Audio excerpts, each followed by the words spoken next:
time. It's time. It's time. It's time. It's time to shop. ನಮ್ಮ CMR shopping mall ನ latest designs, trendy fashions, ಅನೇಕ ವೆರೈಟಿಯ ಹೊಸ ವಸ್ತ್ರಗಳೊಂದಿಗೆ ಈ festival ಅನ್ನು celebrate ಮಾಡೋಣ.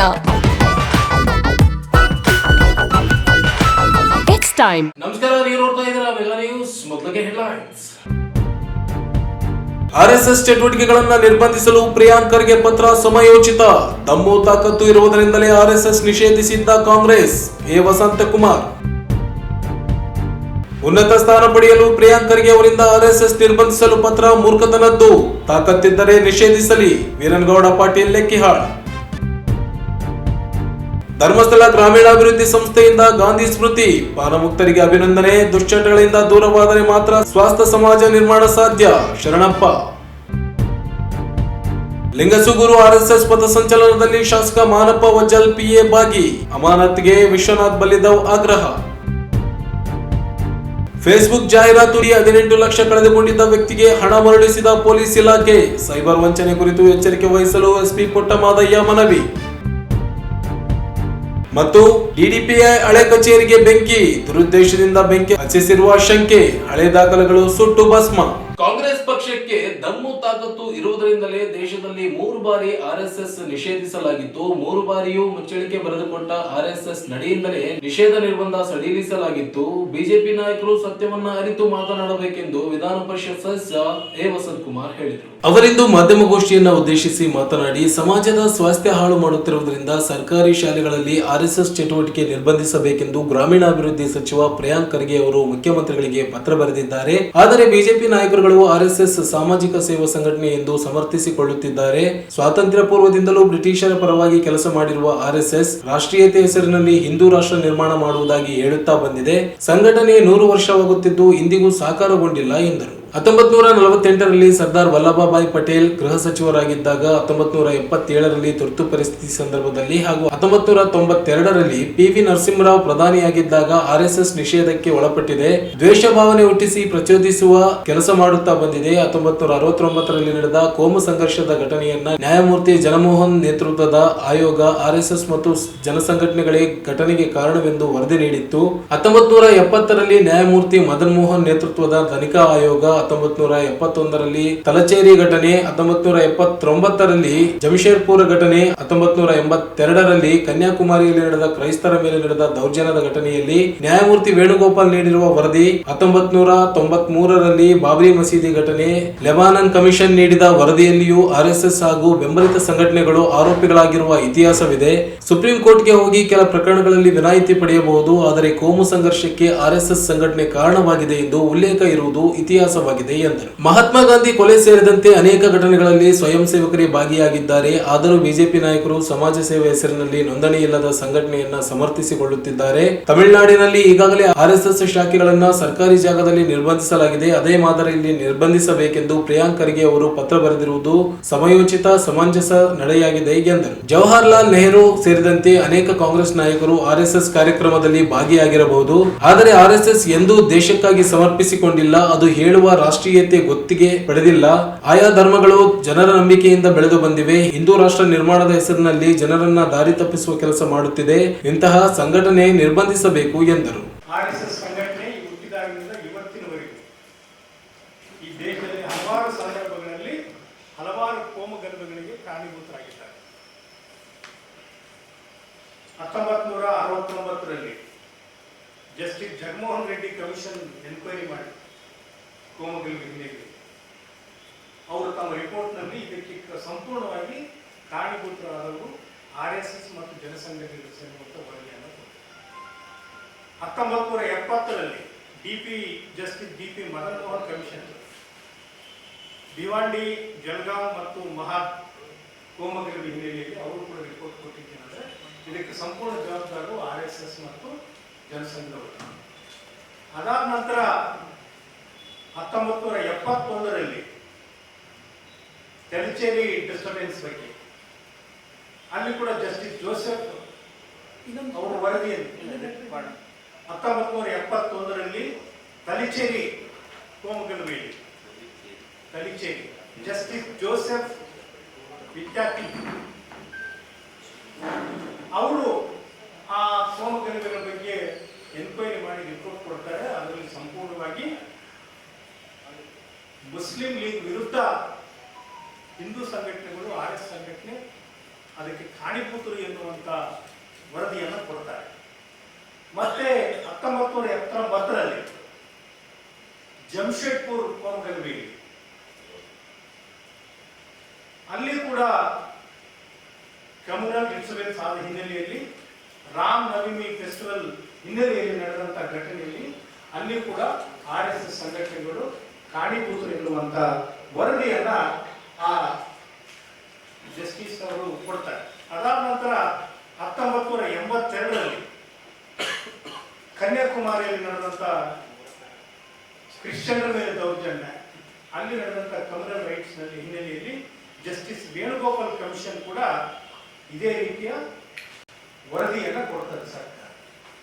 ಅದಾದ ನಂತರ Srikrishna report communal violence in Bombay in 1993, ಅದು ಕೂಡ ಅದರಲ್ಲಿ indicated BJP and Shiv Sena leaders are as well as police land ಇವರೆಲ್ಲರೂ ಕೂಡ ಇನ್ವಾಲ್ವ್ ಆಗಿ ಈ ಕೋಮುಗಲಭೆ ಕಾಣಿಪುತ್ರ ಎನ್ನುವಂತ ವರದಿಯನ್ನು ಕೊಡ್ತಾರೆ. ಅದಾದ ನಂತರ ಇತಿಹಾಸದ ಒಂದು ಘಟ್ಟದಲ್ಲಿ ತಾವೆಲ್ಲರೂ ನೋಡಿದಂತೆ ಲೆಬನಾನ್ ಕಮಿಷನ್ ಏನು ಬಾಬ್ರಿ ಮಸೀದ್ ಧ್ವಂಸಗೊಳಿಸುವ ಹಿನ್ನೆಲೆಯಲ್ಲಿ ಆ ಕಮಿಷನ್ ರಿಪೋರ್ಟ್ ಏನಿದೆ ಅಂತಂದ್ರೆ, ಇಡೀ ಈ ಒಂದು ಕ್ರಿಯೆಗೆ ಸಂಪೂರ್ಣವಾಗಿ RSS ಮತ್ತು ಹಿಂದೂ ಮಹಾಸಭಾ, ಬೇರೆ ಬೇರೆ ಹಿಂದೂ ಸಂಘಟನೆಗಳೇ ಕಾರಣಭೂತರು ಎನ್ನುವಂತ ವರದಿಯನ್ನು ಕೊಡ್ತಾರೆ. ಈ ನಾನು ಎಕ್ಸಾಂಪಲ್ ಯಾಕೆ ಹೇಳ್ತಾ ಇದ್ದೇನೆ ಅಂತಂದ್ರೆ, ಈ ದೇಶದಲ್ಲಿ ಇವರು ಮಾಡಿರುವಂತಹ ಮಹಾಕಾರ್ಯ ಏನು ಎನ್ನುವಂತ ಪ್ರಶ್ನೆ ಇವತ್ತು ಕೇಳ್ತಾ ಇದ್ದೀವಿ.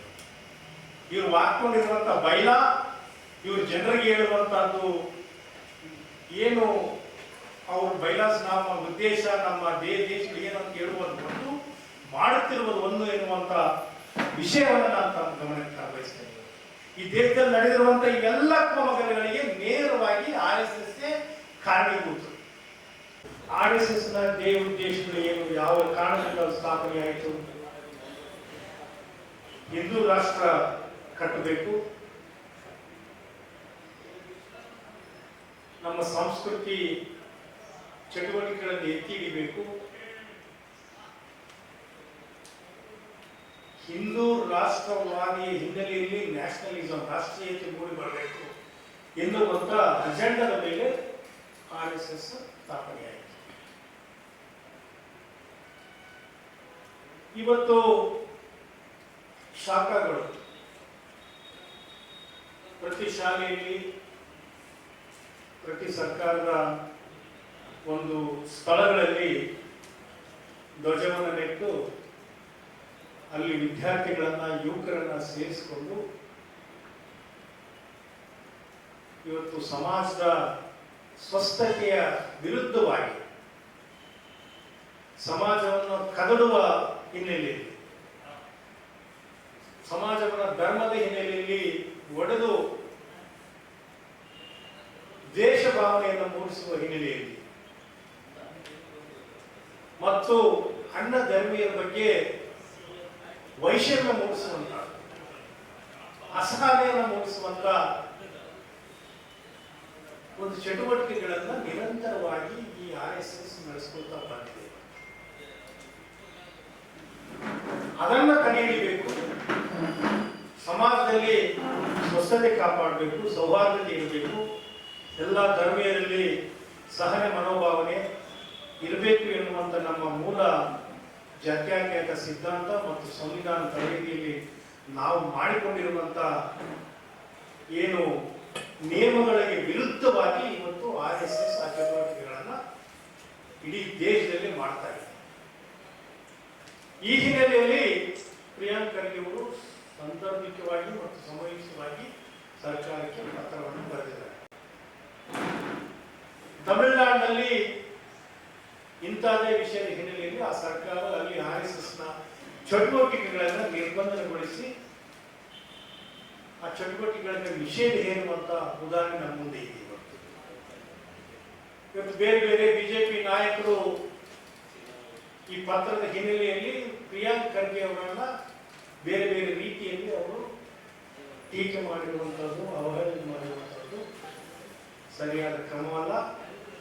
ಪ್ರಿಯಾಂಕ್ ಖರ್ಗೆ ಅವರು ಬರೆದಿರುವಂತಹ ಪತ್ರದ ಬಗ್ಗೆ ತಿಳುವಳಿಕೆ ಮತ್ತು ಸಂಪೂರ್ಣ ಮಾಹಿತಿಯನ್ನು ಪಡೆದುಕೊಂಡು ಯಾವುದೇ ನಾಯಕ ಬಿಜೆಪಿ ನಾಯಕ ಮಾತಾಡಬೇಕೆನ್ನುವಂತ ಮಾತನ್ನು ಇವತ್ತು ಈ ಸಂದರ್ಭದಲ್ಲಿ ಇಷ್ಟಪಡ್ತೇನೆ. ಖರ್ಗೆ ಅವರು RSSನ ಚಟುವಟಿಕೆಗಳನ್ನ ಸರ್ಕಾರಿ ಸ್ಥಳಗಳಲ್ಲಿ ಜಾಗದಲ್ಲಿ ನಿಷೇಧಿಸಬೇಕೆನ್ನುವಂತ ಪತ್ರವನ್ನ ಮುಖ್ಯಮಂತ್ರಿಗಳಿಗೆ ಬರೆದಿದ್ದಾರೆ.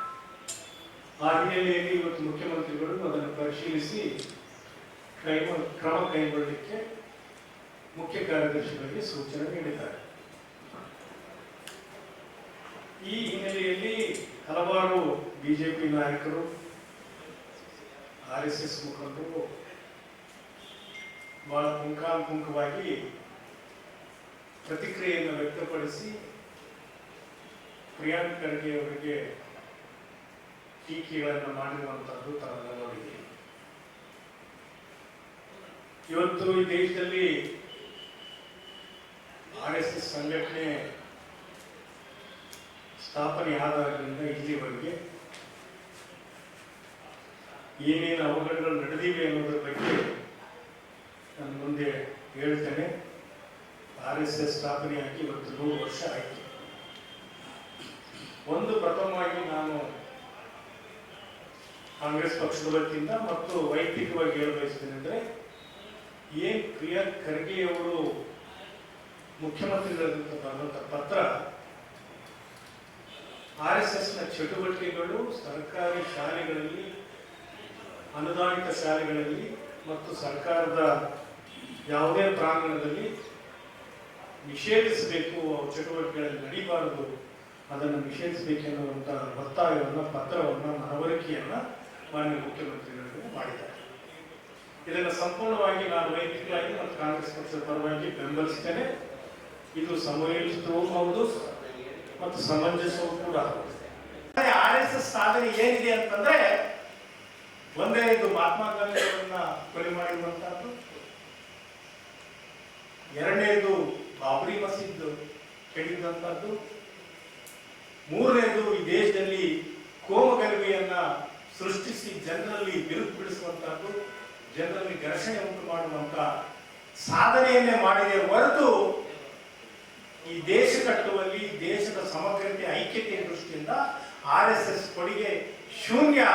ಇವರು ಹೇಳುವಂತಹದ್ದು ಏನು, ರಾಷ್ಟ್ರೀಯತೆ ಭಾವನೆಯನ್ನು ಬೆಳೆಸ್ತೇವೆ, ಹಿಂದೂ ರಾಷ್ಟ್ರ ಕಟ್ತೇವೆ ಎನ್ನುವಂತ ಸುಳ್ಳು ಹೇಳಿಕೆಗಳನ್ನ, ಪೊಳ್ಳು ಭರವಸೆಗಳನ್ನು ಜನರಲ್ಲಿ ಮೂಡಿಸುವಂತ ಈ RSSನ ಖಂಡಿತವಾಗಿ ಕೂಡ ಪ್ರಿಯಾಂಕ್ ಖರ್ಗೆ ಅವರು ನಿಷೇಧಿಸಬೇಕು, ಈ ಚಟುವಟಿಕೆಗಳನ್ನು ಬಹಳ ಸಮಂಜಸ ಮತ್ತು ಆ ನಿಟ್ಟಿನಲ್ಲಿ ನಮ್ಮೆಲ್ಲರ ಬೆಂಬಲ ಕೂಡ ಇದೆ ಎನ್ನುವಂತ ಮಾತನ್ನ ನಾನು ಈ ಸಂದರ್ಭದಲ್ಲಿ ಹೇಳಿಕ್ಕೆ ಇಷ್ಟಪಡ್ತೇನೆ. ಆಮೇಲೆ ಈ ಸಂದರ್ಭದಲ್ಲಿ ಜಿಲ್ಲಾ ಕಾಂಗ್ರೆಸ್ ಅಧ್ಯಕ್ಷ ಬಸವರಾಜ್ ಪಾಟೀಲ್ ಇಟಗಿ, ಅಬ್ದುಲ್ ಕರೀಂ, ಡಾಕ್ಟರ್ ರಜಾಕ್ ಉಸ್ತಾದ್, ದರೂರ್ ಬಸವರಾಜ್, ಅನಿಲ್ ಕುಮಾರ್, MK ಬಾಬರ್, ಮಾರೆಪ್ಪ ಸೇರಿದಂತೆ ಅನೇಕರು ಉಪಸ್ಥಿತರಿದ್ದರು. RSS ನಿರ್ಬಂಧಿಸಬೇಕೆಂದು ಸಚಿವ ಪ್ರಿಯಾಂಕ್ ಖರ್ಗೆ ಹೇಳುವ ಮೂಲಕ ಪಕ್ಷದ ಹೈಕಮಾಂಡ್ ಓಲೈಸಿ ರಾಜಕೀಯ ಸ್ಥಾನ ಪಡೆಯುವ ಉದ್ದೇಶದಿಂದ ಮೂರ್ಖತನ ಪ್ರದರ್ಶಿಸಿದ್ದಾರೆ ಎಂದು ಬಿಜೆಪಿ ಜಿಲ್ಲಾಧ್ಯಕ್ಷ ವೀರನಗೌಡ ಪಾಟೀಲ್ ಲೆಕ್ಕಿಹಾಳ್ ಹೇಳಿದರು. ಅವರಿಂದು ಮಾಧ್ಯಮಗೋಷ್ಠಿಯನ್ನ ಉದ್ದೇಶಿಸಿ ಮಾತನಾಡಿ, ಪ್ರಜಾಪ್ರಭುತ್ವ ವ್ಯವಸ್ಥೆಯಲ್ಲಿ ಧರ್ಮ ಆಚರಣೆ, ನಂಬಿಕೆಗೆ ಅವಕಾಶವಿದೆ. RSS ಸ್ವತಂತ್ರ ಪೂರ್ವದಿಂದಲೇ ಸ್ವಯಂ ಸೇವೆಯಲ್ಲಿ ತೊಡಗಿರುವುದು ಇತಿಹಾಸವಿದೆ. ಅದರಂತೆ ಜಗತ್ತಿನಲ್ಲಿಯೇ RSS ದೊಡ್ಡ ಸ್ವಯಂ ಸೇವಕ ಸಂಸ್ಥೆ ಎಂಬ ಹೆಗ್ಗಳಿಕೆಗೆ ಪಾತ್ರವಾಗಿದೆ. ಆದರೆ ಕಾಂಗ್ರೆಸ್ ಸಂಘಟನೆ ಬೆಳವಣಿಗೆ ಸಹಿಸದೆ ಸುಳ್ಳು ಆರೋಪಗಳನ್ನ ಮಾಡುತ್ತಲೇ ಬಂದಿದೆ ಎಂದರು. ಪ್ರಿಯಾಂಕ್ ಖರ್ಗೆ ಅವರಿಗೆ RSS 100 ವರ್ಷ ಸಂಭ್ರಮ ಬೆಳವಣಿಗೆ ಸಹಿಸದೆ ತಡೆಯಲು ಪ್ರಯತ್ನಿಸುತ್ತಿದ್ದಾರೆ. ರಾಜ್ಯದಲ್ಲಿ ಕಲಬುರಗಿ ಸೇರಿದಂತೆ ಮಳೆಯಿಂದ ಬೆಳೆ ಹಾನಿಯಾಗಿ ರೈತರು ಸಂಕಷ್ಟದಲ್ಲಿದ್ದರೂ ಸರ್ಕಾರ ಪರಿಹಾರ ನೀಡಿಲ್ಲ. ಸಮಾಜದ ನಿಜವಾದ ಕಳಕಳಿ ಇದ್ದರೆ CMಗೆ ಖರ್ಗೆ ಪತ್ರ ಬರೆದು ಒತ್ತಾಯಿಸಬೇಕಿತ್ತು. ಎಲ್ಲಾ ರಾಜಕೀಯ ಪಕ್ಷಗಳ ಚಟುವಟಿಕೆಗಳು ಸರ್ಕಾರಿ ಜಾಗದಲ್ಲಿಯೇ ನಡೆಯುತ್ತವೆ. ಸಮಾವೇಶ, ಸಭೆ ನಡೆಸಲಾಗುತ್ತದೆ. ಸರ್ಕಾರಕ್ಕೆ ದಮ್ಮು ತಾಕತ್ತು ಇದ್ದರೆ ಎಲ್ಲವನ್ನ ನಿಷೇಧಿಸಬೇಕು.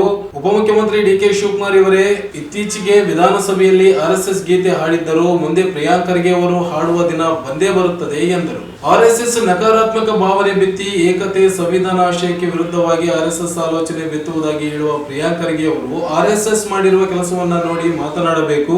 ನಿಸ್ವಾರ್ಥ ಜಾತಿ ಮೀರಿ ಕಾರ್ಯನಿರ್ವಹಿಸುತ್ತಿರುವ ಸಂಘಟನೆ ಕುರಿತು ಪೂರ್ವಗ್ರಹ ಪೀಡಿತರಾಗಿ ಮಾತನಾಡುವುದನ್ನ ನಿಲ್ಲಿಸಬೇಕು. ದಮ್ಮು ತಾಕತ್ತು ಇದ್ದರೆ ನಿಷೇಧಿಸಲಿ ಎಂದು ಸವಾಲು ಹಾಕಿದರು. ನಾನೇನಾದರೂ ಆರ್ಎಸ್ಎಸ್ ಬಗ್ಗೆ ಮೋದಿ ಅವರ ಬಗ್ಗೆ ಮಾತಾಡಿದ್ರೆ ಏನೀಗ ನವೆಂಬರ್ ಕ್ರಾಂತಿ ಅಂತ ಏನೋ ನಡೆದಕ್ಕೆದ್ದದಲ್ಲ, ಅದರಲ್ಲಿ ನಂದು ಒಂದೇನಾದ್ರು ಖರ್ಚಿ ಪುಟ್ಟವಲ್ಲಿ ಏನಾದರೂ ಹಾಕ್ಬೋದೇನೋ CM ಕುರ್ಚಿ ಮೇಲೆ ಅಂತ ಏನೋ ಇರ್ಬೋದೇನೋ ಅಂತ ನನ್ನ ಭಾವನೆ. ಯಾಕಂದ್ರೆ ಕಾಂಗ್ರೆಸ್ನಲ್ಲಿ ಈಗಾಗಲೇ ಅದೇನೋ ನವೆಂಬರ್ ಕ್ರಾಂತಿ ಡಿಸೆಂಬರ್ ಕ್ರಾಂತಿ ಅಂತ ನಡೆದಿದೆ. ಹಾಗಾಗಿ ಆ ಒಂದು ಕುಟುಂಬವನ್ನು ಮೆಚ್ಚಿಸಿ ಏನಾದರೂ ಇಲ್ಲಿ ಒಂದು ನಾವು ಟವಲ್ ಹಾಕ್ಬೇಕಂತ ಉದ್ದೇಶ ಇಟ್ಕೊಂಡು ಏನಾದರೂ ಆ ರೀತಿ ಹೇಳಿಕೆಗಳನ್ನು ಹೇಳ್ತಾ ಇರೋದು ನಿಮ್ಮ ಮೂರ್ಖತನದ ಒಂದು ಪರಮಾವಧಿ ಅಂತಕ್ಕಂಥದ್ದು ನಾನು ಹೇಳಲಿಕ್ಕೆ ಇಚ್ಛಪಡ್ತೀನಿ. ಸನ್ಮಾನ್ಯ ಖರ್ಗೆ ಸಾಹೇಬ್ರೆ, ಇವತ್ತು ಈ ರಾಜ್ಯದಲ್ಲಿ ರೈತರ ಬೆಳೆ ನಷ್ಟ ಆಗಿದೆ. ಅತಿವೃಷ್ಟಿಯಿಂದ ನಿಮ್ಮ ಜಿಲ್ಲೆಯಲ್ಲಿ ಹಿಡ್ಕೊಂಡು ರಾಯಚೂರು ಜಿಲ್ಲೆಯಿಂದ ಉತ್ತರ ಕರ್ನಾಟಕದ ಹಲವಾರು ಜಿಲ್ಲೆಗಳಲ್ಲಿ ಇವತ್ತ ಸಾಕಷ್ಟು ರೈತರು ಇವತ್ತು ಸಂಕಷ್ಟದಲ್ಲಿದ್ದಾರೆ.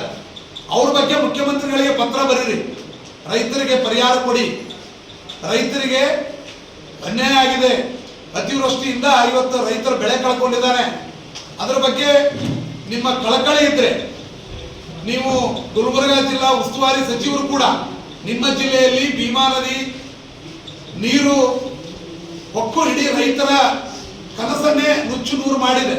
ಅದರ ಬಗ್ಗೆ ಮುಖ್ಯಮಂತ್ರಿಗಳಿಗೆ ಒಂದು ಪತ್ರ ಬರೆದು ಪರಿಹಾರ ಕೊಡಿಸಿ. ಇವತ್ತು ನಿಮಗೆ ನಿಜವಾಗಲೂ ದಮ್ಮು ತಾಕತ್ತು ಏನಾದರೂ ಇದ್ರೆ RSS ಅನ್ನ ಬ್ಯಾನ್ ಮಾಡಿ. ನಿಮಗೆ ನಿಜವಾದಂತ ತಾಕತ್ತಿದ್ರೆ RSS ಅನ್ನ ಬ್ಯಾನ್ ಮಾಡಕ್ಕಾಗುತ್ತಾ? ನಿಮಗೆ RSS ಕಾರ್ಯಚಟುವಟಿಕೆಗಳನ್ನ ನಿಲ್ಸಕ್ ಸಾಧ್ಯನಾ ನಿಮ್ಮಿಂದ? ಇವತ್ತು ಸರ್ಕಾರಿ ಜಾಗಗಳು, ಸಾರ್ವಜನಿಕ ಜಾಗಗಳು, ಇವತ್ತು ಯಾವುದೇ ಪಕ್ಷ, ಇವತ್ತು ಕಾಂಗ್ರೆಸ್ ಇರ್ಬೋದು, BJP JDS ಎಲ್ಲ ಪಕ್ಷಗಳು ಇವತ್ತು ಸಮಾವೇಶಗಳನ್ನ ಏನು ತಮ್ಮ ಮನೆ ಮಳಿಗೆ ಮೇಲೆ ಮಾಡ್ತಾರ, ಏನೋ ತಮ್ಮ ಮನೆ ಅಂಗಳದಲ್ಲಿ ಮಾಡ್ತಾರ. ಇವತ್ತು ಎಲ್ಲವೂ ಸಾರ್ವಜನಿಕ ಜಾಗಗಳಲ್ಲಿ ಆಗ್ತಕ್ಕಂಥವು. ಯಾವುದೇ ಕಾರ್ಯಚಟುವಟಿಕೆಗಳು, ಪಕ್ಷದ ಸಮಾವೇಶಗಳಿರ್ಬೋದು, ಪಕ್ಷದ ಕಾರ್ಯಕ್ರಮಗಳಿರ್ಬೋದು, ಅವೆಲ್ಲವೂ ಕೂಡ ಸಾರ್ವಜನಿಕ ಸ್ಥಳಗಳಲ್ಲಿ, ಅದು ದೇವಸ್ಥಾನದ ಜಾಗಗಳಿರ್ಬೋದು ಅಥವಾ ಯಾವುದೇ ಕಲ್ಯಾಣ ಮಂಟಪಗಳಿರ್ಬೋದು, ಅದೇ ರೀತಿ ಯಾವುದೇ ಸಾರ್ವಜನಿಕ ಕ್ರೀಡಾಂಗಣಗಳಿರ್ಬೋದು, ಶಾಲಾ ಕಾಲೇಜು ಮೈದಾನಗಳಿರ್ಬೋದು, ಅಲ್ಲಿ ಅದರದೇ ಆದಂಥ ಒಂದು ಪರ್ಮಿಷನ್ ಇರುತ್ತೆ. ಆ ಪರ್ಮಿಷನ್ ತಗೊಂಡು ಎಲ್ಲ ಕಾರ್ಯಚಟುವಟಿಕೆಗಳು ಅಲ್ಲಿಂದನೇ ನಡೀತಾವೆ. ಇವತ್ತು ಯಾರಿಗೂ ಅದು ಹೊರತಿಲ್ಲ. ಸ್ವಯಂ ಸೇವಾ ಸಂಘದ ಬಗ್ಗೆ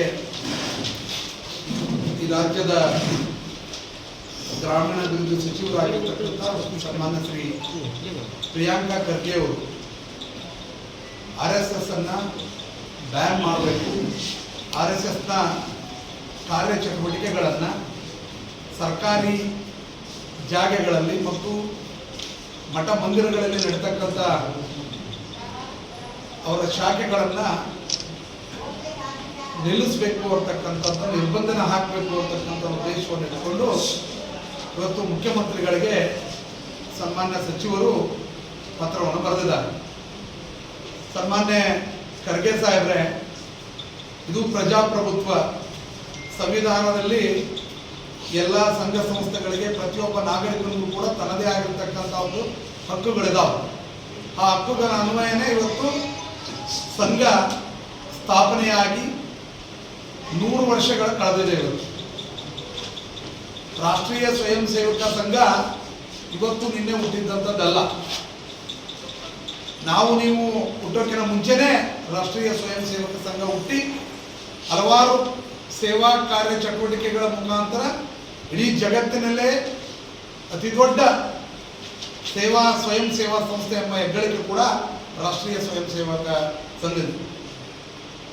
ಈಗಾಗಲೇ 100 ವರ್ಷ ಆಗಿರೋದ್ರಿಂದ ಪ್ರತಿ ನಗರದಲ್ಲಿ ಇವತ್ತು, ಪ್ರತಿ ಗ್ರಾಮದಲ್ಲಿ ಇವತ್ತು ಪಥಸಂಚಲನ, ಹಿಂದೂ ಸಮಾಜೋತ್ಸವ, ಹೀಗೆ ಹಲವಾರು ಕಾರ್ಯಕ್ರಮಗಳು 100 ವರ್ಷ ಆಗಿರೋದ್ರಿಂದ ನಿರಂತರವಾಗಿ 1 ವರ್ಷಗಳ ಕಾಲ ಸಂಘ ತನ್ನದೇ ಆಗಿರತಕ್ಕಂಥ ಒಂದು ಕಾರ್ಯಚಟುವಟಿಕೆಗಳನ್ನು ಮಾಡುತ್ತೆ.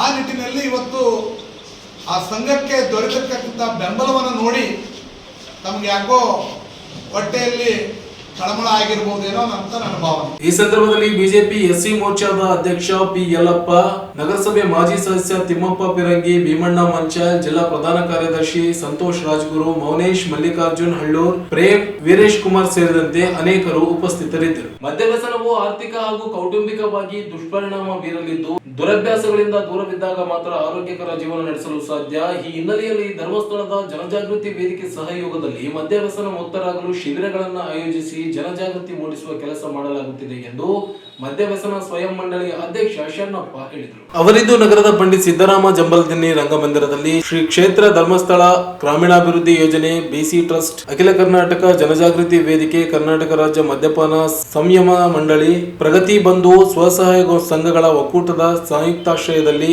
ಗಾಂಧಿ ಜಯಂತಿ ಪ್ರಯುಕ್ತ ಜನಜಾಗೃತಿ ಜಾಥಾ ಮತ್ತು ಸಮಾವೇಶ ಕಾರ್ಯಕ್ರಮವನ್ನು ಉದ್ಘಾಟಿಸಿ ಮಾತನಾಡಿದರು. ಮದ್ಯಪಾನ ಮಾಡುವವರನ್ನ ಬಿಡಿಸುವ ಕೆಲಸ ಧರ್ಮಸ್ಥಳ ಗ್ರಾಮೀಣಾಭಿವೃದ್ಧಿ ಯೋಜನೆ ಟ್ರಸ್ಟ್ ಕೆಲಸ ಮಾಡುತ್ತಿರುವುದು ಶ್ಲಾಘನೀಯ. ರಾಜ್ಯ ಮದ್ಯಪಾನ ಸಂಯಮ ಮಂಡಳಿಯು ಸಹ ಮದ್ಯ ಮತ್ತು ಮಾದಕ ವಸ್ತುಗಳ ದುಷ್ಪರಿಣಾಮಗಳ ಬಗ್ಗೆ ಅರಿವು ಮೂಡಿಸುವ ಕೆಲಸ ಮಾಡುತ್ತಿದೆ. ರಾಜ್ಯದಲ್ಲಿ ವಿವಿಧ ಕಾರ್ಯಕ್ರಮ ಜನಜಾಗೃತಿ ಮೂಡಿಸುತ್ತಿದೆ ಎಂದರು. ಅಖಿಲ ಭಾರತ ಲಿಂಗಾಯತ ವೀರಶೈವ ಮಹಾಸಭಾದ ಜಿಲ್ಲಾಧ್ಯಕ್ಷ ಚಂದ್ರಶೇಖರ್ ಪಾಟೀಲ್ ಮಿರ್ಜಾಪುರ್ ಮಾತನಾಡಿ, ಧರ್ಮಸ್ಥಳ ಗ್ರಾಮೀಣಾಭಿವೃದ್ಧಿ ಯೋಜನೆ ಬಿಸಿ ಟ್ರಸ್ಟ್ ನಿಂದ ವ್ಯಸನ ಮುಕ್ತರನ್ನಾಗಿಸುವ ಕೆಲಸ ಮಾಡುತ್ತಿದ್ದು, ಇದಕ್ಕೆ ಪ್ರತಿಯೊಬ್ಬರು ಕೈಜೋಡಿಸಬೇಕಿದೆ. ಕುಡಿತದ ಚಟಕ್ಕೆ ಒಳಗಾದವರನ್ನ ಸಮಾಜ ಹೀಯಾಳಿಸುವುದರ ಜೊತೆಗೆ ಕೆಳಮಟ್ಟದಲ್ಲಿ ಕಾಣುತ್ತದೆ.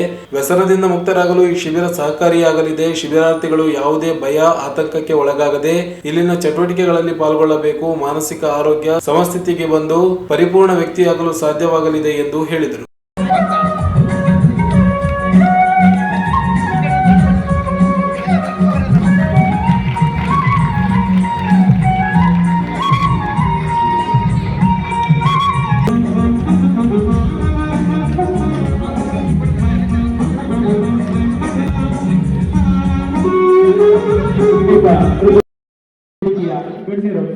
ಕೇಳ್ಕೊಟ್ಟೇನೆ. ಗಾಂಧಿ ಜಯಂತಿ ಪ್ರಯುಕ್ತ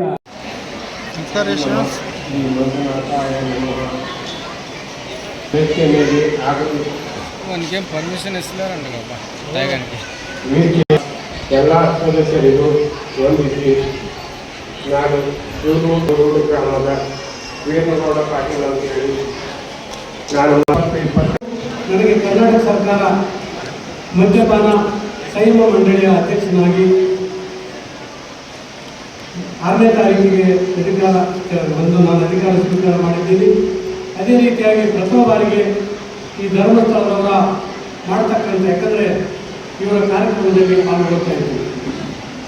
ಒಂದು ವಿಚಾರ ಏನಂದರೆ, ಬಹುಶಃ ಕರ್ನಾಟಕ ರಾಜ್ಯ ಸರ್ಕಾರ ನನ್ನನ್ನು ಇಲ್ಲಿ ನಿವೃತ್ತಿ ಆ ಒಂದು ಅಧ್ಯಕ್ಷ ಸ್ಥಾನಕ್ಕೆ ಕೂರಿಸಿರೋದಕ್ಕೆ ನನಗೊಂದು ಹೆಮ್ಮೆ ಇದೆ. ಏಕೆಂದರೆ ಇಲ್ಲಿ ತನಕ 25 ಜನ ಅದಕ್ಕೆ ಅಧ್ಯಕ್ಷರಾಗಿದ್ದಾರೆ, ನಾನು 21ನೇ. ಯಾಕಂದರೆ ಇಲ್ಲಿ ತನಕ ಈ ಜನಜಾಗೃತಿಯ ಮಾಡ್ತಕ್ಕಂಥ, ಜನರಲ್ಲಿ ಎಚ್ಚರ ಮೂಡಿಸ್ತಕ್ಕಂಥ ಈ ಮಂಡಳಿಗೆ ಯಾವುದೇ ಹೆಚ್ಚಿನ ಅನುದಾನ ಇಲ್ಲ. ಜಾಗೃತಿಗಾಗಿ ನಮ್ಮ ಮಂಡಳಿಯಿಂದ ರಾಜ್ಯದಾದ್ಯಂತ ಜನರಲ್ಲಿ ಮದ್ಯಪಾನ ವ್ಯಸನಗಳಿರ್ಬೋದು, ಮಾದಕ ವಸ್ತುಗಳಿರ್ಬೋದು, ಅದೇ ರೀತಿಯಾಗಿ ಇನ್ನಿನ ಬೀಡಿ ಇರ್ಬೋದು, ಸಿಗರೇಟ್ ಇರ್ಬೋದು, ಇಂಥ ಮನುಷ್ಯನ ಮಾನವನಿಗೆ ಹಾನಿಕಾರಕ ಆಗ್ತಕ್ಕಂಥ ಈ ಚಟಗಳನ್ನು ಮುಡಿಸ್ತಕ್ಕಂಥ ಒಂದು ಅಧ್ಯಕ್ಷನಾಗಿ ಮಾಡಿದ್ದಾರೆ. ಅದು ಒಂದು ಹೆಮ್ಮೆ ನನಗೇನೆಂದರೆ, ಹುಟ್ಟಿದಂದಿನಿಂದ ಇವತ್ತಿನ ತನಕ ನಾನು ಮದ್ಯಪಾನ ಭಾಗವಹಿಸಿಲ್ಲ. ಇದು ನನಗೆ ಬಹುಶಃ, ಯಾಕಂದರೆ ಇದು ಪ್ಲೇಸ್ ಭಾಳ ಕಷ್ಟ. ನಾನು ಇವತ್ತಿನ ತನಕ ಈ ಮದ್ಯಪಾನ ಮಾಡಿಲ್ಲ ಅನ್ನೋದು ಒಂದು ನನಗೆ ಭಾಳ ಹೆಮ್ಮೆ ವಿಚಾರ. ಈ ಸಭೆಯನ್ನು ಉದ್ದೇಶಿಸಿ ಮಾತನಾಡಿದ್ದಾರೆ.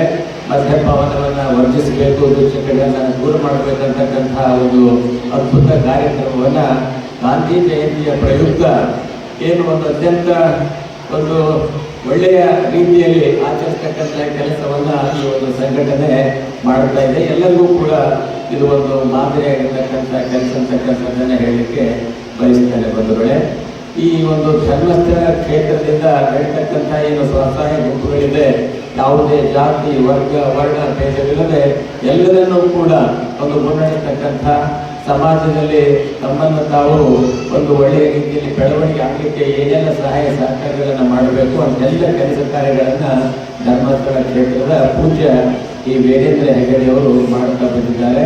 ಅದರಲ್ಲಿ ಮುಖ್ಯವಾಗಿ ಈಗಾಗಲೇ ಅನೇಕರು ಹೇಳಿದರು, ಬಹಳ ವರ್ಷಗಳಿಂದ ಮದ್ಯಪಾನವನ್ನು ಮಾಡ್ತಾ ಬಂದು ಮದ್ಯಪಾನವನ್ನು ತ್ಯಜಿಸಿ ನಾನು ಮನೆಯನ್ನು ಕಟ್ಟಿಕೊಂಡಿದ್ದೇನೆ ಅಂತಕ್ಕಂಥದ್ದು, ನನ್ನ ಬಾಳನ್ನು ಸುಂದರಗೊಳಿಸಿಕೊಂಡಿದ್ದೇನೆ ಅಂತಕ್ಕಂಥ ಮಾತುಗಳನ್ನು ಅನೇಕರು ಹೇಳಿದ್ದಾರೆ. ಇಂಥ ಕಾರ್ಯಕ್ರಮಗಳು ಈ ದುಶ್ಚಟಗಳಿಂದ ದೂರವಿರಬೇಕು ಅಂತಕ್ಕಂಥ ಒಂದು ಮಹತ್ವದ ಕಾರ್ಯವನ್ನು ಹಮ್ಮಿಕೊಂಡು ಈ ಒಂದು ಸಂಘಟನೆ ಬಹಳ ಚೆನ್ನಾಗಿ ಕೆಲಸ ಮಾಡ್ತಾ ಇದೆ.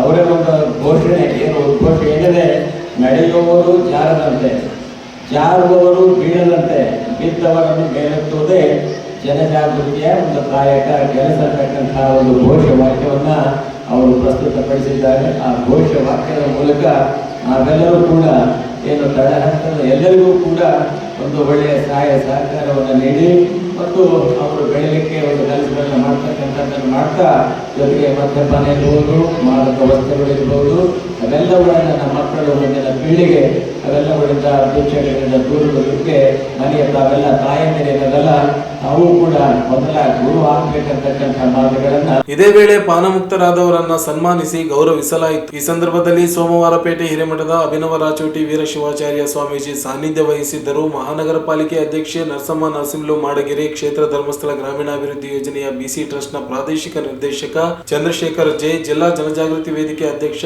ಎಂ ಅಮರೇಶ್, ಲೋಕಸೇವಾ ಆಯೋಗದ ನಿಕಟಪೂರ್ವ ಸದಸ್ಯ ಶ್ರೀಕಾಂತರಾವ್, ನ್ಯಾಯವಾದಿ ಸಂಘದ ಅಧ್ಯಕ್ಷ ನಾಗರಾಜ್ ಎಂ, ಕ್ಷೇತ್ರ ಧರ್ಮಸ್ಥಳ ಗ್ರಾಮೀಣಾಭಿವೃದ್ಧಿ ಯೋಜನೆ ಬಿಸಿ ಟ್ರಸ್ಟ್ ನ ನಿರ್ದೇಶಕ ಮೋಹನ್ ನಾಯಕ್, ಮಾಜಿ ಜಿಲ್ಲಾ ಪಂಚಾಯತ್ ಸದಸ್ಯೆ ಶರಣಮ್ಮ ಕಾಮರೆಡ್ಡಿ, ಮಹಂತೇಶ್ ಮಸ್ಕಿ ಸೇರಿದಂತೆ ಅನೇಕರು ಇದ್ದರು. ಇದಕ್ಕೂ ಮೊದಲು ನಗರದ ಬಸವೇಶ್ವರ ವೃತ್ತದಿಂದ ರಂಗಮಂದಿರದವರೆಗೆ ಜಾಥಾ ನಡೆಸಲಾಯಿತು. ನೂರಾರು ಸಂಖ್ಯೆಯಲ್ಲಿ ಮಹಿಳೆಯರು ಭಾಗವಹಿಸಿದ್ದರು. ಈಗ ಚಿಕ್ಕದೊಂದು ಬ್ರೇಕ್ ನ ನಂತರ ಮತ್ತೆ ಮೆಗಾ ನ್ಯೂಸ್ ಮುಂದುವರಿಯುತ್ತದೆ.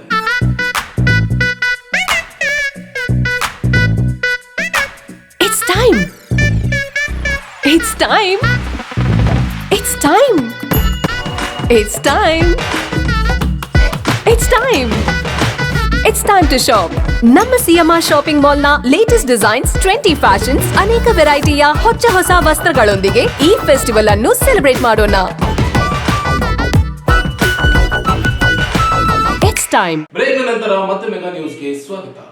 ಆರ್ಎಸ್ಎಸ್ ಶತಮಾನೋತ್ಸವ ಪಥಸಂಚಲನದಲ್ಲಿ ಭಾಗವಹಿಸಿರುವ ಲಿಂಗಸೂಗೂರು ಶಾಸಕ ಮಾನಪ್ಪ ವಜ್ಜಾಲಿಯವರ ಆಪ್ತ ಸಹಾಯಕ ಪಿಡಿಒ ಪ್ರವೀಣ್ ಕುಮಾರ್ ಇವರನ್ನ ಅಮಾನತುಗೊಳಿಸಬೇಕೆಂದು ಭೀಮ್ ಆರ್ಮಿ ದೇವದುರ್ಗ ತಾಲೂಕು ಅಧ್ಯಕ್ಷ ವಿಶ್ವನಾಥ್ ಬಲಿತ್ ಆಗ್ರಹಿಸಿದರು. ಅವರಿಂದು ಮಾಧ್ಯಮಗೋಷ್ಠಿಯನ್ನ ಉದ್ದೇಶಿಸಿ ಮಾತನಾಡಿ, ಸರ್ಕಾರಿ ನೌಕರರ ಸೇವಾ ನಿಯಮಗಳನ್ನ ಉಲ್ಲಂಘಿಸಿ ಆರ್ಎಸ್ಎಸ್ ಪಥಸಂಚಲನದಲ್ಲಿ ಪ್ರವೀಣ್ ಕುಮಾರ್ ಭಾಗಿಯಾಗಿರುವುದು ಬಯಲಾಗಿದೆ. ಸರ್ಕಾರ ಆದೇಶಗಳನ್ನ ಗಾಳಿಗೆ ತೂರಿ ಬಡಿಗೆ ಹಿಡಿದು ಗಣವೇಶ ಧರಿಸಿ ಭಾಗಿಯಾಗಿರುವುದು ಸರ್ಕಾರ ನಿಯಮಗಳ ವಿರುದ್ಧವಾಗಿದ್ದು, ಕೂಡಲೇ ಜಿಲ್ಲಾಧಿಕಾರಿಗಳು, ಜಿಲ್ಲಾ ಪಂಚಾಯತ್ ಮುಖ್ಯ ಕಾರ್ಯನಿರ್ವಾಹಕ ಅಧಿಕಾರಿಗಳು ಅಮಾನತುಗೊಳಿಸಿ ಕ್ರಮ ಕೈಗೊಳ್ಳಬೇಕು ಎಂದರು. ಶಾಸಕನ ಆಪ್ತ ಸಹಾಯಕನಾಗಿ ಸೇವೆಯಲ್ಲಿರುವ ಪ್ರವೀಣ್ ಕುಮಾರ್ ಇವರನ್ನ ಕರ್ತವ್ಯದಿಂದ ಬಿಡುಗಡೆಗೊಳಿಸಬೇಕು ಎಂದು ಆಗ್ರಹಿಸಿದರು. ಶ್ರೀ ಮಾನಪ್ಪ ವಜ್ಜಲ್ ಅವರ ಆಪ್ತ ಸಹಾಯಕರಾಗಿ ನಿರ್ವಹಿಸುತ್ತಿರುವ ಪ್ರವೀಣ್ ಕುಮಾರ್ಗೆ ಇವರು ಮೂಲತಃ ಪಿಡಿಒ ಗ್ರಾಮ ಪಂಚಾಯತ್ ಅಭಿವೃದ್ಧಿ ಅಧಿಕಾರಿಗಳಾಗಿದ್ದು, ಇವರು ಆಪ್ತ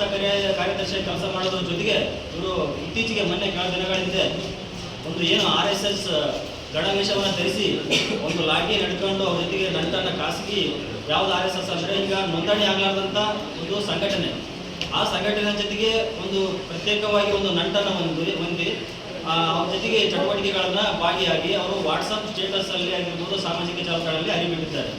ಇದು ಸರ್ಕಾರಿ ಸೇವಾ ನಿಯಮಗಳನ್ನು ಉಲ್ಲಂಘನೆ ಮಾಡಿದೆ.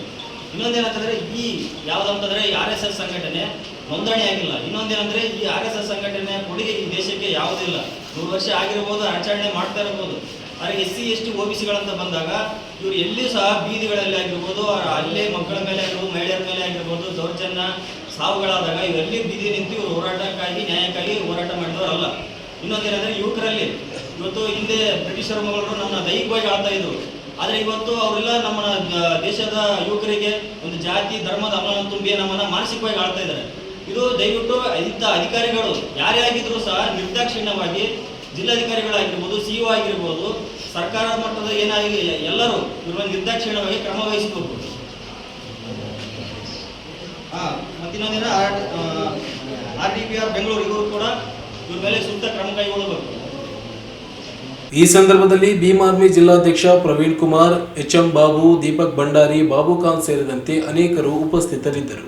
ಕಳೆದ 5 ವರ್ಷಗಳ ಹಿಂದೆ ಆಗಿದ್ದ ಸೈಬರ್ ವಂಚನೆಗೆ ಸಂಬಂಧಿಸಿದಂತೆ ಆರೋಪಿತನ ಕುರಿತು ಪತ್ತೆ ಹಚ್ಚಿ ಆರೋಪಿಯ ಹಾಗೂ ಆತನ ಸಂಬಂಧಿಕರ ವಿವಿಧ ಖಾತೆಗಳಿಗೆ ವರ್ಗಾವಣೆಯಾಗಿದ್ದ ಸುಮಾರು 18.29 ಲಕ್ಷ ಹಣವನ್ನ ಮೋಸ ಹೋದವರಿಗೆ ಮರಳಿಸಲಾಯಿತು. ನಗರದ ಎಸ್ಪಿ ಕಚೇರಿಯಲ್ಲಿ ಪ್ರಕರಣದ ಕುರಿತು ಸುದ್ದಿಗಾರರೊಂದಿಗೆ ಮಾತನಾಡಿದ ಜಿಲ್ಲಾ ಪೊಲೀಸ್ ವರಿಷ್ಠಾಧಿಕಾರಿ ಎಂ ಪುಟ್ಟಮಾದಯ್ಯ, ರಾಯಚೂರು ನಗರದ ವಿದ್ಯಾನಗರ ನಿವಾಸಿ ಲಕ್ಷ್ಮೀಕಾಂತ್ ಎಂಬುವರು 2020ರಲ್ಲಿ ತಮ್ಮ ಫೇಸ್ಬುಕ್ ಖಾತೆಯಲ್ಲಿ ಟ್ರೇಡ್ MTFS ಎಂಬ ಜಾಹೀರಾತನ್ನ ನೋಡಿ ಅದರಲ್ಲಿ ಹಣ ಹೂಡಿಕೆ ಮಾಡಿದರೆ ಹೆಚ್ಚಿನ ಲಾಭಾಂಶ ದೊರೆಯುತ್ತದೆ ಎಂದು ಜಾಹೀರಾತಿನಲ್ಲಿ ನಮೂದಾಗಿದ್ದ ಇಮೇಲ್ಗೆ ಸಂಪರ್ಕಿಸಿ ಅವರು ನೀಡಿದ ವಿವಿಧ ಬ್ಯಾಂಕ್ ಖಾತೆಗಳಿಗೆ 2020ರ ಆಗಸ್ಟ್ 13ರಿಂದ 2021ರ ಏಪ್ರಿಲ್ 7ರವರೆಗೆ ಒಟ್ಟು 58.57 ಲಕ್ಷ ರೂಪಾಯಿಯನ್ನ ವರ್ಗಾವಣೆ ಮಾಡಿದ್ದಾರೆ ಎಂದು ತಿಳಿಸಿದರು. ನಂತರ ತಾವು ಹೂಡಿಕೆ ಮಾಡಿರುವ ತಮ್ಮ ಹಣಕ್ಕೆ ಯಾವುದೇ ಲಾಭಾಂಶ ಬಾರದಿರುವುದರಿಂದ 2021ರ ಅಕ್ಟೋಬರ್ 25ರಂದು ಸೈಬರ್ ಠಾಣೆಗೆ ದೂರು ಸಲ್ಲಿಸಿದ್ದು ಸೈಬರ್ ಪೊಲೀಸರಿಂದ ಪ್ರಕರಣ ದಾಖಲಿಸಿಕೊಳ್ಳಲಾಗಿತ್ತು.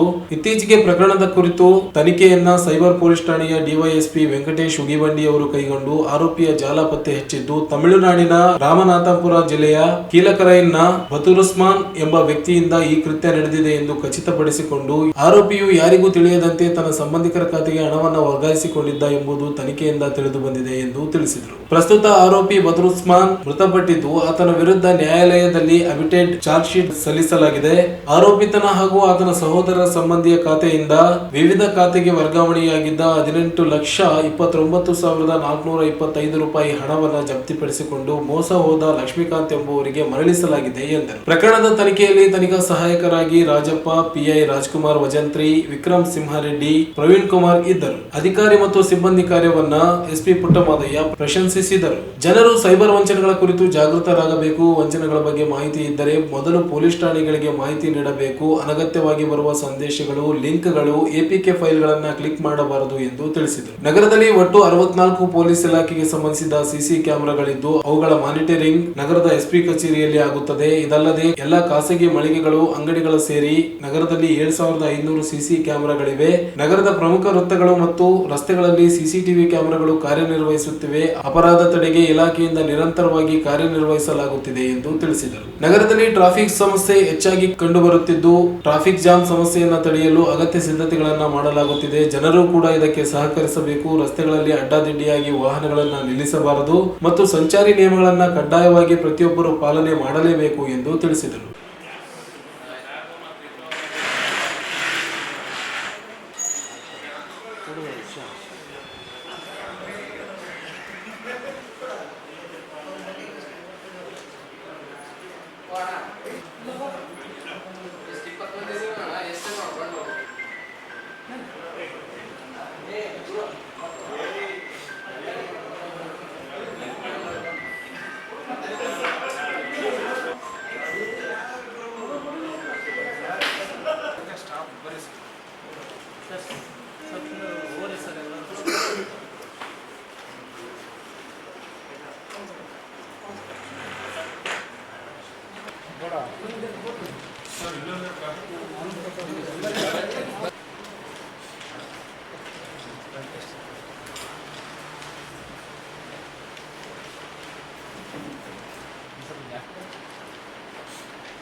ನಿಮಗೆ ಈ ವಿಚಾರದಲ್ಲಿ ಒಂದು ಶಾರ್ಟ್ ವಿಡಿಯೋ ಮಾಡಿದ್ವಿ. ಅದಕ್ಕೇನೀಗ ಈ ಅವೇರ್ನೆಸ್ ಮಾಡ್ತಾಯಿದ್ವಿ. ಅಲ್ಲಲ್ಲಿ ಪಬ್ಲಿಕ್ ಮೀಟಿಂಗ್ಗಳಲ್ಲಿ ನಾವು ಅವೇರ್ನೆಸ್ ಮಾಡ್ತಾ ಇರ್ತೀವಿ. ಅದೆಷ್ಟು ಮಟ್ಟಿಗೆ ಜನರಿಗೆ ವಿಷಯ ಆಗ್ತದೆ.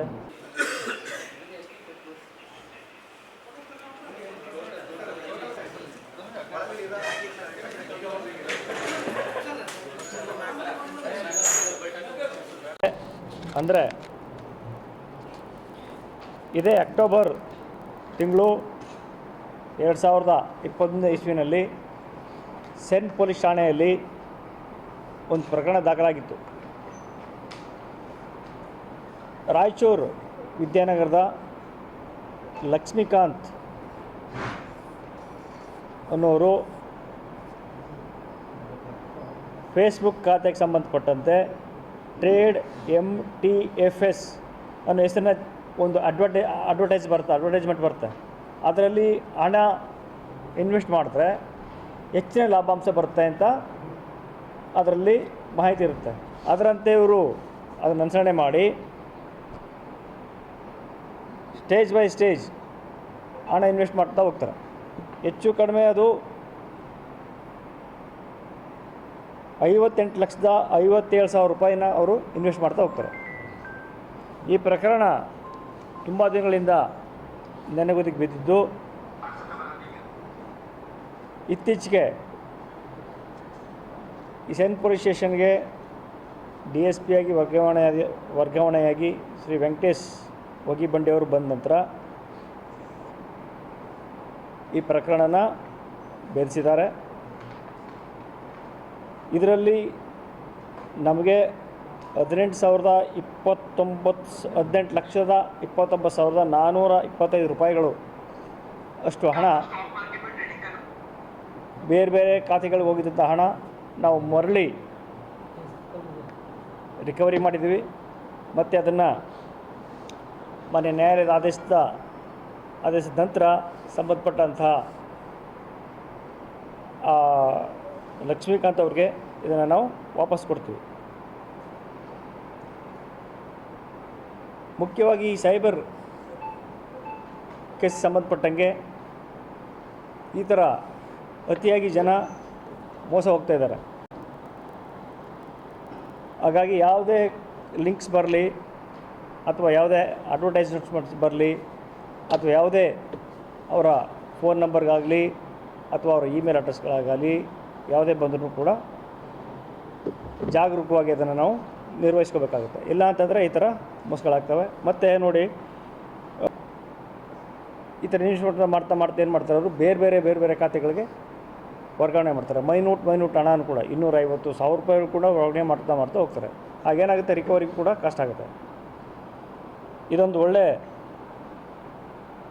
ಪ್ರಕರಣ ಬೇಯಿಸಿರೋದು ನಿಜವಾಗ್ಲೂ ತುಂಬ ಅಪ್ರಿಷಿಯಬಲ್ ವಿಚಾರ ಇದು. ಈ ಒಂದು ವಿಚಾರ ಈಗ ಅಷ್ಟೇ ಸಿಕ್ಕಿದೆ ನಮಗೀಗ, ತನಿಖೆ ನಡೀಲಿದೆ.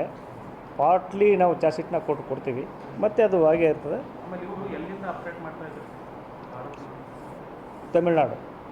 ತಮಿಳ್ನಾಡು ಊರು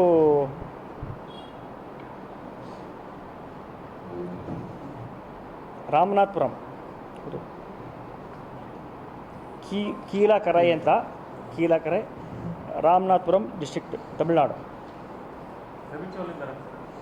ಬಿಚುಲ್ ಅಂತ ಹೇಳಂಗಿಲ್ಲ, ಫಸ್ಟ್ ಟೈಮ್ ಅನಿಸುತ್ತೆ ಮೋಸ್ಟ್ಲಿ. ಇಲ್ಲ, ಅವರು ಇಸ್ ನೋ ಮೋರ್ ನಾವು.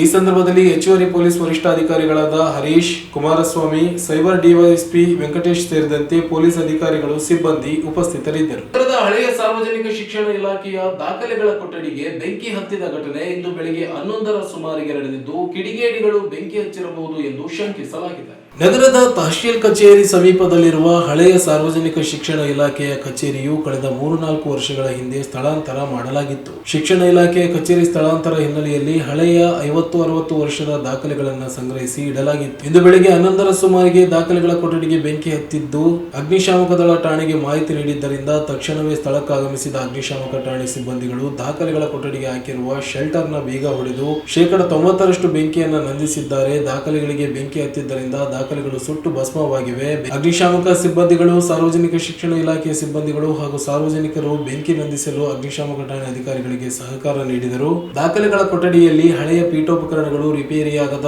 ಎಲೆಕ್ಟ್ರಾನಿಕ್ ವಸ್ತುಗಳು ಇದ್ದವು ಎನ್ನಲಾಗಿದೆ. ಹಳೆಯ ದಾಖಲೆಗಳ 2 ಕೊಠಡಿಗಳ ಪೈಕಿ 1 ಕೊಠಡಿಗೆ ಮಾತ್ರ ಬೆಂಕಿ ಹತ್ತಿಕೊಂಡಿದ್ದು, ದಾಖಲೆಗಳ ಕೊಠಡಿಗೆ ಬೆಂಕಿ ಹತ್ತಿದ ಮಾಹಿತಿ ತಿಳಿದ ಸಾರ್ವಜನಿಕ ಶಿಕ್ಷಣ ಇಲಾಖೆ ಉಪನಿರ್ದೇಶಕ KD ಬಳಿಗೆ ಸ್ಥಳಕ್ಕಾಗಮಿಸಿ ಪರಿಶೀಲನೆ ನಡೆಸಿ ಈ ಕುರಿತು ಮಾಹಿತಿ ನೀಡಿ, ಹಳೆಯ ಕಟ್ಟಡ ಶಿಥಿಲಗೊಂಡಿದ್ದರಿಂದ 4-5 ವರ್ಷಗಳ ಹಿಂದೆಯೇ ಸ್ಥಳಾಂತರ ಮಾಡಲಾಗಿತ್ತು. ದಾಖಲೆಗಳ ಕೊಠಡಿಯಲ್ಲಿ ಸುಮಾರು 50-60 ವರ್ಷಗಳ ಹಳೆಯ ದಾಖಲೆಗಳನ್ನು ಸಂಗ್ರಹಿಸಿ ಇಡಲಾಗಿತ್ತು. ಕಚೇರಿಯ ಹಿಂಭಾಗದಲ್ಲಿದ್ದ ಕೊಠಡಿಗೆ ಶಾರ್ಟ್ ಸರ್ಕ್ಯೂಟ್ ನಿಂದ ಆಗಿಲ್ಲ. ಕಿಡಿಗೇಡಿಗಳು ಬೆಂಕಿ ಹಚ್ಚಿರಬಹುದು. ಕೊಠಡಿಯಲ್ಲಿರುವ ಉಳಿದ ದಾಖಲೆಗಳನ್ನು ಸ್ಥಳಾಂತರ ಮಾಡಲಾಗುವುದು. ಘಟನೆ ಕುರಿತು ಪೊಲೀಸ್ ಠಾಣೆಗೆ ದೂರು ನೀಡಿ ತನಿಖೆ ನಡೆಸಲಾಗುತ್ತದೆ ಎಂದು ತಿಳಿಸಿದರು. ಅಗ್ನಿಶಾಮಕ ಠಾಣಾಧಿಕಾರಿ ರಾಜು ನರಸಪ್ಪ ಬಿ ಪ್ರತಿಕ್ರಿಯೆ ನೀಡಿ, ಸಾರ್ವಜನಿಕ ಶಿಕ್ಷಣ ಇಲಾಖೆಗೆ ಬೆಂಕಿ ಹತ್ತಿದ ಮಾಹಿತಿ ನೀಡಿದ್ದು, ತಕ್ಷಣವೇ ಸ್ಥಳಕ್ಕಾಗಮಿಸಿ 90% ಬೆಂಕಿಯನ್ನು ಸಿಬ್ಬಂದಿಗಳ ನೇತೃತ್ವದಲ್ಲಿ ನಂದಿಸಲಾಗಿದೆ ಎಂದು ತಿಳಿಸಿದರು.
ಇದು ಈಗಾಗಲೇ ಕಟ್ಟಡ 40 ರಿಂದ 50 ವರ್ಷದವಾಗಿರ್ತಕ್ಕಂಥ ಕಟ್ಟಡ ಇದು.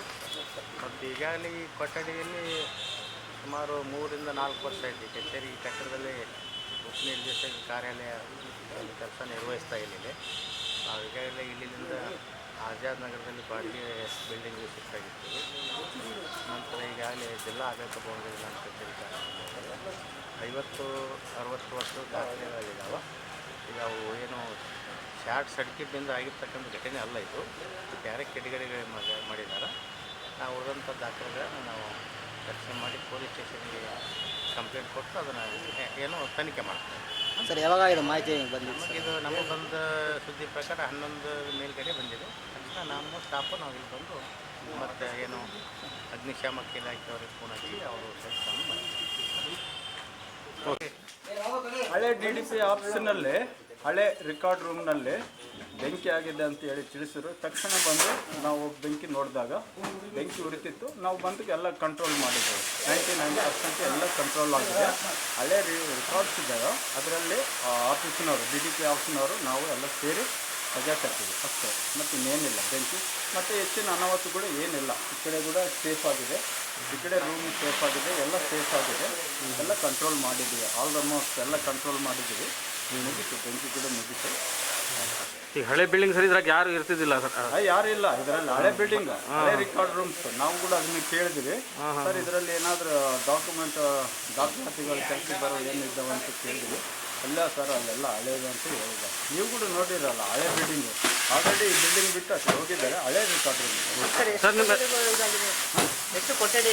ಒಂದೇ ಕೊಠಡಿ, ಒಂದೇ ಸಣ್ಣ ಕೊಠಡಿ, 10x10 ಕೊಠಡಿ. ಸರ್ ನಿಮ್ಮ ಹೆಸರು ಮತ್ತು ನನ್ನ ಹೆಸರು ರಾಜು ಅಂತೇಳಿ, ಅಗ್ನಿಶಾಮಕ ಠಾಣೆ. ಕೊನೆಯಲ್ಲಿ ಮತ್ತೊಮ್ಮೆ ಹೆಡ್ಲೈನ್ಸ್. ಆರ್ಎಸ್ಎಸ್ ಚಟುವಟಿಕೆಗಳನ್ನು ನಿರ್ಬಂಧಿಸಲು ಪ್ರಿಯಾಂಕ್ ಖರ್ಗೆ ಪತ್ರ ಸಮಯೋಚಿತ. ದಮ್ಮು ತಾಕತ್ತು ಇರುವುದರಿಂದಲೇ ಆರ್ಎಸ್ಎಸ್ ನಿಷೇಧಿಸಿದ್ದ ಕಾಂಗ್ರೆಸ್. ಎ ವಸಂತಕುಮಾರ್. ಉನ್ನತ ಸ್ಥಾನ ಪಡೆಯಲು ಪ್ರಿಯಾಂಕ್ ಖರ್ಗೆ ಅವರಿಂದ ಆರ್ಎಸ್ಎಸ್ ನಿರ್ಬಂಧಿಸಲು ಪತ್ರ ಮೂರ್ಖತನದ್ದು. ತಾಕತ್ತಿದ್ದರೆ ನಿಷೇಧಿಸಲಿ. ವೀರನಗೌಡ ಪಾಟೀಲ್ ಲೆಕ್ಕಿಹಾಳ್. ಧರ್ಮಸ್ಥಳ ಗ್ರಾಮೀಣಾಭಿವೃದ್ಧಿ ಸಂಸ್ಥೆಯಿಂದ ಗಾಂಧಿ ಸ್ಮೃತಿ. ಪಾನಮುಕ್ತರಿಗೆ ಅಭಿನಂದನೆ. ದುಶ್ಚಟಗಳಿಂದ ದೂರವಾದರೆ ಮಾತ್ರ ಸ್ವಾಸ್ಥ್ಯ ಸಮಾಜ ನಿರ್ಮಾಣ ಸಾಧ್ಯ. ಶರಣಪ್ಪ. ಲಿಂಗಸುಗೂರು ಆರ್ಎಸ್ಎಸ್ ಪಥಸಂಚಲನದಲ್ಲಿ ಶಾಸಕ ಮಾನಪ್ಪ ವಜ್ಜಲ್ PA ಭಾಗಿ. ಅಮಾನತ್ಗೆ ವಿಶ್ವನಾಥ್ ಬಲ್ಲಿದವ್ ಆಗ್ರಹ. ಫೇಸ್ಬುಕ್ ಜಾಹೀರಾತು 18 ಲಕ್ಷ ಕಳೆದುಕೊಂಡಿದ್ದ ವ್ಯಕ್ತಿಗೆ ಹಣ ಮರಳಿಸಿದ ಪೊಲೀಸ್ ಇಲಾಖೆ. ಸೈಬರ್ ವಂಚನೆ ಕುರಿತು ಎಚ್ಚರಿಕೆ ವಹಿಸಲು SP ಪುಟ್ಟಮಾದಯ್ಯ ಮನವಿ. ಮತ್ತು DDPI ಹಳೆ ಕಚೇರಿಗೆ ಬೆಂಕಿ. ದುರುದ್ದೇಶದಿಂದ ಬೆಂಕಿ ಹಚ್ಚಿಸಿರುವ ಶಂಕೆ. ಹಳೆ ದಾಖಲೆಗಳು ಸುಟ್ಟು ಭಸ್ಮ. ಇದಿಷ್ಟು ಇವತ್ತಿನ ಸುದ್ದಿ. ಪ್ರಮುಖ ಸುದ್ದಿಗಳಿಗಾಗಿ ನೋಡ್ತಾ ಇರಿ ಮೆಗಾ ನ್ಯೂಸ್.